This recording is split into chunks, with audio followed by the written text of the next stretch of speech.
Everyone welcome back to our channel Asha Jyothi videos. నేను ఈ వీడియోలో అందరికీ ఎంతో ఫేవరెట్ అయిన స్ప్రింగ్ రోల్స్ ప్రిపేర్ చేస్తున్నాను.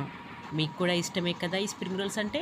అయితే ఇవి ఎలా ప్రిపేర్ చేసారో చూసేద్దాం.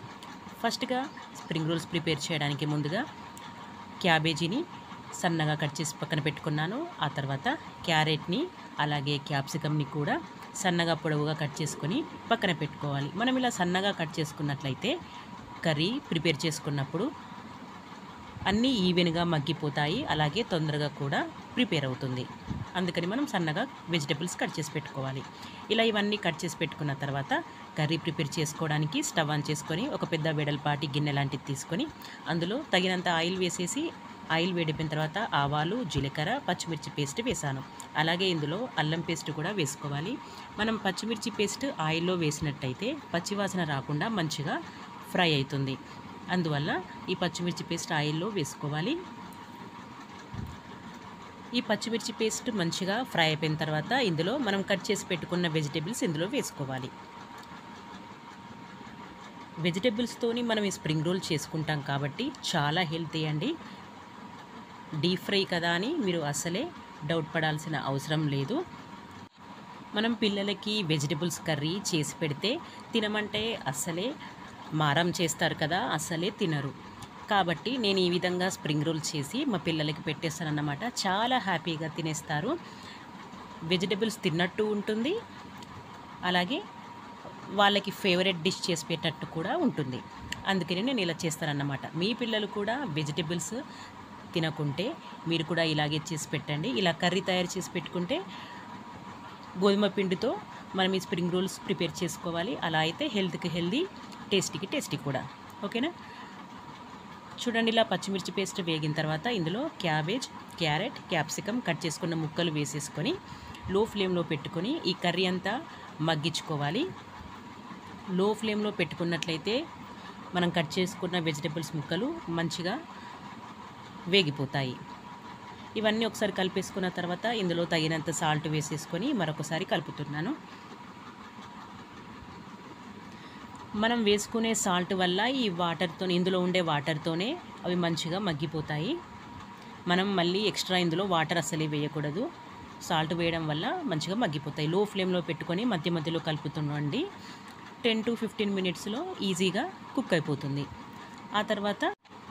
ఆ తర్వాత కాస్త పసుపు వేసుకోవాలి. మనం తీసుకునే వెజిటబుల్ క్వాంటిటీకి సరిపడా పసుపు వేసేసుకొని మరొకసారి కలుపుకోవాలి. ఆ తర్వాత చివరిలో టమాటో కెచప్ వేసుకోవాలండి. ఈ కెచప్ వేసుకోవడం వల్ల కర్రీకి ఎక్స్ట్రా ఫ్లేవర్ యాడ్ అవుతుంది. మనం తీసుకునే క్వాంటిటీకి సరిపడా ఈ టమాటో కెచప్ కూడా మీకు ఎంత ఇష్టమైతే అంతగా వేసుకోవచ్చు. నేనైతే 4 లేదా 5 టీ స్పూన్ల టమాటో కెచప్ వేసేసి కలిపేశానన్నమాట. మీరు ఎక్కువగా స్వీట్ తినాలని అనిపిస్తే మీరు ఇంకాస్తనైనా యాడ్ చేసుకోవచ్చు, కానీ ఈ మాత్రం సరిపోతుందండి. మరీ ఎక్స్ట్రా స్వీట్ యాడ్ అవుతుంది కాబట్టి 4 టీ స్పూన్ల టమాటో కెచప్ సరిపోతుంది. నేను ఇది ఇలా వేసేసి మరొకసారి కలిపేసి స్టవ్ ఆఫ్ చేసేసాను. చూడండి, కర్రీ మొత్తం మంచిగా దగ్గరికి వచ్చేసింది కదా, వాటర్ అంతా ఆవిరైపోతాయి. మంచిగా క్యాబేజ్, క్యారెట్, క్యాప్సికమ్ మంచిగా ఉడికిపోయింది. ఇది చల్లారేంత వరకు పక్కన పెట్టేసుకుందాము. అయితే ఫస్టే నేను గోధుమ పిండి తడిపి పెట్టుకున్నాను. మనం చపాతీ కోసం గోధుమ పిండి ఎలా తడుపుతామో సేమ్ అలానే తడిపేసుకొని 1 అవర్ పాటు పక్కన పెట్టండి. 1 అవర్ రెస్ట్ ఇచ్చిన తర్వాత ఇలా గోధుమ పిండిని మంచిగా చిన్న చిన్న ముద్దల్లా చేసుకొని పక్కన పెట్టుకోవాలి. నేను ఇలా ఒక ముద్దను తీసుకొని చపాతీలా ప్రెస్ చేస్తున్నాను. ఈవెన్గా చిన్న చపాతీ సైజ్ అంటే పూరి సైజ్ చేసుకోండి, సరిపోతుంది. ఇలా ఈవెన్గా మంచిగా ప్రెస్ చేయండి. ఇలా చపాతీలా మంచిగా ఒత్తేసుకున్న తర్వాత ఇందులో మనం కర్రీని స్టఫ్ చేసేయాలన్నమాట. ఇలా కాస్త పిండి జల్లుకుంటూ నేను ఇలా పూరీ సైజులో ఇలా ప్రెస్ చేస్తున్నాను. నేను ఇలా ఈ వీడియోలో చూపించిన విధంగా నేను చెప్పినట్టుగా చేసుకుంటే ఎంతో క్రిస్పీగా ఉండే స్ప్రింగ్ రోల్స్ మీరు కూడా ఈజీగా ప్రిపేర్ చేసుకోవచ్చు. పిల్లలైనా పెద్దవారైనా చాలా ఇష్టంగా తినే రెసిపీ అండి. ఒక్కసారి మీరు ట్రై చేసి చూడండి, మళ్ళీ మళ్ళీ ఇవే చేసి పెడతారు. మీ పిల్లలు కూడా మళ్ళీ మళ్ళీ ఇవే చేయమంటారు. మనకు కావాల్సింది పిల్లలు వెజిటేబుల్స్ తినడమే కదా. చపాతీకి కర్రీ పెడితే తినమంటే అసలు తినరు, మారం చేస్తారు. కాబట్టి నేను ఈ విధంగా ఈ రెసిపీ ప్రిపేర్ చేశానన్నమాట. చూడండి, ఇలా చపాతీలా మనం ఒత్తేసుకున్న తర్వాత ఇందులో తగినంత కర్రీని పెట్టేసుకొని చుట్టూ గోధుమ పిండి పేస్ట్ని రాస్తున్నాను. ఈ పేస్ట్ ఎలా తయారు చేసుకోవాలంటే, మీరు కాస్త గోధుమ పిండి ఒక గిన్నెలో తీసుకొని అందులో పేస్ట్లా అయ్యే వరకు కొన్ని వాటర్ వేసుకొని కలిపేసుకోండి. ఇలా తయారు చేసుకున్న పేస్ట్ని ఈ చపాతీ పైన చుట్టూ అంచుల వైపు పైన మొత్తం చుట్టూ రాసేయండి. నేను చూపిస్తున్నాను కదా, ఈ వీడియోలో చూపించిన విధంగా చుట్టూ ఈ పేస్ట్ రాసిన తర్వాత ఇలా నేను చూపించిన విధంగా ఫోల్డింగ్ చేసుకోండి. చూడండి, ఇలా రోల్లా చుట్టుకోవాలన్నమాట. చూడండి, నేను మరొక చపాతీ కూడా రోల్ చేసి చూపిస్తాను. మీకు అర్థం కానట్లయితే మరొకసారి చూడండి. ఈ విధంగా ఫోల్డ్ చేయాలి. చూడండి, మరొక చపాతీ ముద్దను తీసుకొని ఇలా ప్రెస్ చేశాను. దానిపైన కర్రీని పెట్టేసి ఇలా గోధుమ పిండి పేస్ట్ రాశాను. మీరు మైదా పిండితో కూడా పేస్ట్ రాయొచ్చు. కాకపోతే నేను మైదా పిండి అంత మంచిది కాదు కదా అని అది అవాయిడ్ చేశానండి. గోధుమ పిండితోనే చపాతీ పిండి తడిపాను. అలాగే గోధుమ పిండిలోనే వాటర్ వేసేసి పేస్ట్ తయారు చేసుకున్నాను. ఓకేనా? ఇలా గోధుమ పిండి పేస్ట్ చుట్టూ రాసేసి ఇలా నేను చూపించిన విధంగా ఫోల్డింగ్ చేయండి. అప్పుడు అంచులు విడిపోకుండా మంచిగా స్టిక్ అయి ఉంటాయి. చపాతీని ప్రెస్ చేసుకున్న తర్వాత చుట్టూ అంతా మనం తయారు చేసుకున్న గోధుమ పిండి పేస్ట్ నీట్గా అప్లై చేసుకోవాలి.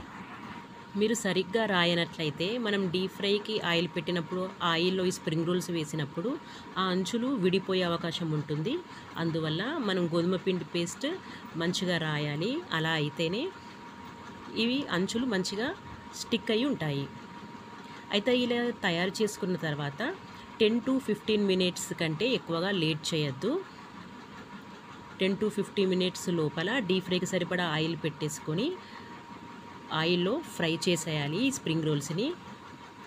ఇంకా ఎక్కువగా ఆలస్యం చేసినట్లయితే మనం స్టిక్ చేసిన అంచులు ఊడిపోతాయి. ఇందులో స్టఫ్ చేసిన కర్రీ అంతా బయటకు వచ్చేస్తుంది. కాబట్టి మీరు 10 మినిట్స్లో ఇవన్నీ మంచిగా ఫ్రై చేసుకోవాలి. చూడండి, ఇలా ఎన్ని కావాలంటే అన్నీ తయారు చేసి పెట్టుకోండి. నేను ఇలా తయారు పెట్టుకున్నాను. ఇప్పుడు డీప్ ఫ్రైకి సరిపడా ఆయిల్ పెట్టేసుకోవాలి. చూస్తున్నారు కదా, స్ప్రింగ్ రోల్స్ ఇవన్నీ ఇలా ఫోల్డింగ్ చేసి పక్కన పెట్టేసుకున్నాను. చాలా బాగా వచ్చాయి కదా. ట్రై చేయండి మీరు. ఒక్కసారి రాకుంటే మరొకసారి వీడియో చూడండి. స్కిప్ చేసి చూసినట్లయితే మీకు అర్థం కాదు. ఫుల్ వీడియో మొత్తం చూసినట్లయితేనే ఎలా ఫోల్డింగ్ చేయాలో మీకు ఈజీగా అర్థమవుతుంది. ఓకేనా? ఇప్పుడు డీప్ ఫ్రైకి సరిపడా ఆయిల్ పెట్టేసుకొని ఆయిల్ వేడైపోయిన తర్వాత ఈ స్ప్రింగ్ రోల్స్ని నెమ్మదిగా ఒక్కొక్కటి వేయండి. అయితే ఈ డీప్ ఫ్రైకి పెట్టుకున్నప్పుడు స్టవ్ లో ఫ్లేమ్లో పెట్టుకోవాలండి. లో ఫ్లేమ్లో పెట్టుకొని మంచిగా వేయించుకోవాలి. ఇలా అన్ని వైపులా వేయించుకొని లో ఫ్లేమ్లో వేయించుకున్నట్లయితేనే మంచిగా క్రిస్పీగా వస్తాయి. పైనున్న లేయర్ అంతా క్రిస్పీగా రావాలంటే లో ఫ్లేమ్లో మనం వేయించుకోవాలి. చూడండి ఎంత బాగా వచ్చాయి. నేను ఇలా మరికొన్ని ఫ్రై చేస్తున్నాను. చూడండి లో ఫ్లేమ్లో పెట్టేసుకొని ఒక్కొక్కటిగా నేను ఇలా 3 వేసుకున్నాను ఆయిల్లో. ఇలా 3 స్ప్రింగ్ రోల్స్ ఫ్రై చేస్తున్నాను. వావ్, చూస్తుంటేనే చాలా బాగున్నాయి కదా. మరి ఇంకెందుకు ఆలస్యం, మీరు చూస్తూనే ఉండిపోతారా? లేదు, నేను ఈ వీడియోలో చూపించిన విధంగా ఇలానే తయారు చేసుకోండి. మీరు కూడా ఎంతో టేస్టీ అయిన స్ప్రింగ్ రోల్స్ ప్రిపేర్ చేసుకోవచ్చు. ఇలా క్రిస్పీ ఎమ్మి స్ప్రింగ్ రోల్స్ని తయారు చేసి మీ ఇంట్లో వాళ్ళకి చేసి పెట్టండి. ఎంతో హ్యాపీగా తినేస్తారు. మళ్ళీ ఇవే చేయాలి అని ఆర్డర్ వేస్తారు కూడా. చూడండి, ఇలా నేను చేసుకున్నవన్నీ ఈ స్ప్రింగ్ రోల్స్ అన్నీ లో ఫ్లేమ్లో మంచిగా ఫ్రై చేసుకుంటున్నాను. మాకైతే చాలా బాగా నచ్చాయి. చాలా టేస్టీగా వచ్చాయి. అలాగే పైనున్న లేయర్ అంతా క్రిస్పీగా వచ్చాయి. మనం దీనిలో వెజిటబుల్ కర్రీ స్టఫ్ చేస్తాం కాబట్టి పిల్లలకు హ్యాపీగా ఇవ్వచ్చు. మీరు డీప్ ఫ్రై కదా అని అసలే టెన్షన్ పడాల్సిన అవసరం అస్సలే లేదు. చూడండి, ఇలా ఒక్కొక్కటిగా మంచిగా ఫ్రై చేసుకొని సర్వింగ్ చేసుకుంటున్నాను. ఎంతో టేస్టీగా ఉండే స్ప్రింగ్ రోల్స్ తయారైపోయాయి. ఈ ఎమ్మి స్ప్రింగ్ రోల్స్కి టమాటో కెచప్తో సర్వింగ్ చేసుకుంటే చాలా టేస్టీగా ఉంటాయి. పైనున్న లేయర్ అంతా క్రిస్పీగా ఎంత చక్కగా వచ్చాయో చూడండి. మనం ఇలానే తినలేం కాబట్టి నేను సగానికి కట్ చేసుకున్నాను. మీరు వీడియోని స్కిప్ చేయకుండా పూర్తి వీడియో చూసి నేను చెప్పిన విధంగానే అలానే చేసుకోండి. మీరు కూడా చాలా టేస్టీగా ఇంట్లోనే ప్రిపేర్ చేసుకోవచ్చు. ఓకేనా? ఈ వీడియో కనుక మీకు నచ్చినట్టయితే ఈ ఛానల్ని సపోర్ట్ చేయండి, సబ్స్క్రైబ్ చేయండి, అలాగే లైక్ చేయండి, షేర్ చేయండి. మీరు నా ఛానల్లో పెట్టిన వీడియోస్ అన్నీ మీరు చూడాలనుకుంటే సబ్స్క్రైబ్ చేసుకోవాలండి. సబ్స్క్రైబ్ చేసుకున్నట్లయితేనే నా ఛానల్లో వీడియోస్ పెట్టినప్పుడల్లా మీకు నోటిఫికేషన్ వస్తుంది. అప్పుడు మీరు చూసేయవచ్చు. తప్పకుండా ఈ రెసిపీని అందరూ ట్రై చేయండి.